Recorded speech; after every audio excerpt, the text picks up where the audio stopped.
Hello friends, તમારું સ્વાગત છે આશુ હોમ કુક કિચનમાં. ફ્રેન્ડ્સ, આજે હું બનાવવાની છું આંબલીનો પાવડર કરવાની છું. તો તમે જોઈ શકો છો ને મેં અહીંયા કિલો આંબલી લીધી છે અને કિલો આંબલીના મેં અહીંયા બી કાઢી લીધા છે અને આ રીતના સરસ પ્લેટની અંદર ફેલાવી દેવાનું છે આંબલીને. અને અહીંયા આપણે આંબલીને 4થી 5 દિવસ માટે તડકામાં સુકાવી દેવાની છે. તમે જોઈ શકો છો ફ્રેન્ડ્સ.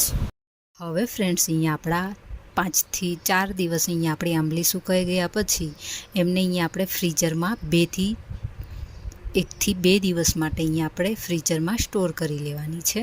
આ રીતના મૂકી દેવાની છે. પોલિથીનની કોથળી કોઈ બી અહીંયા લઈ અને આ રીતના ભરી અને સ્ટોર કરી દેવાની છે.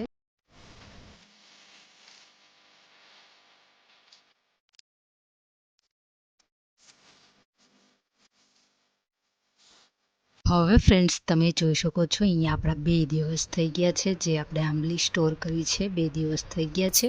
અને અહીંયા આપણે એક બાઉલની અંદર લઈ લેવાની છે આ રીતના બધી જ આંબલી. અને અહીંયા આપણે જોઈશું તો એકદમ આંબલી સરસ ડ્રાય અને ક્રંચ એવી અહીંયા થઈ ગઈ છે. તમે જોઈ શકો છો. અને અહીંયા આપણે હવે આંબલીને અહીંયા આપણે પાવડર કરવાનો છે. અને અહીંયા આપણે મિક્સર જાર લઈશું અને મિક્સર જારનું બાઉલની અંદર અહીંયા આપણે આંબલીને એડ કરી અને 1-2 રાઉન્ડ 3 રાઉન્ડ કરી લેવાના છે. અને અહીંયા આપણે સરસ એવો સ્મૂથ અહીંયા આંબલીનો પાવડર કરી લેવાનો છે.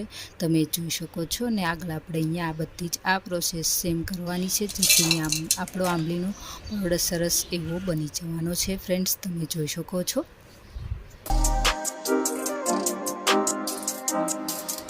અહીંયા ફ્રેન્ડ્સ, આપણે આંબલીનો પાવડર ઘણી બધી જગ્યાએ યુઝ કરતા હોઈએ છીએ રસોડામાં. તો ફ્રેન્ડ્સ, આ પાવડરનો આપણે અહીંયા આંબલીની ચટણી પણ બનાવી શકીએ છીએ.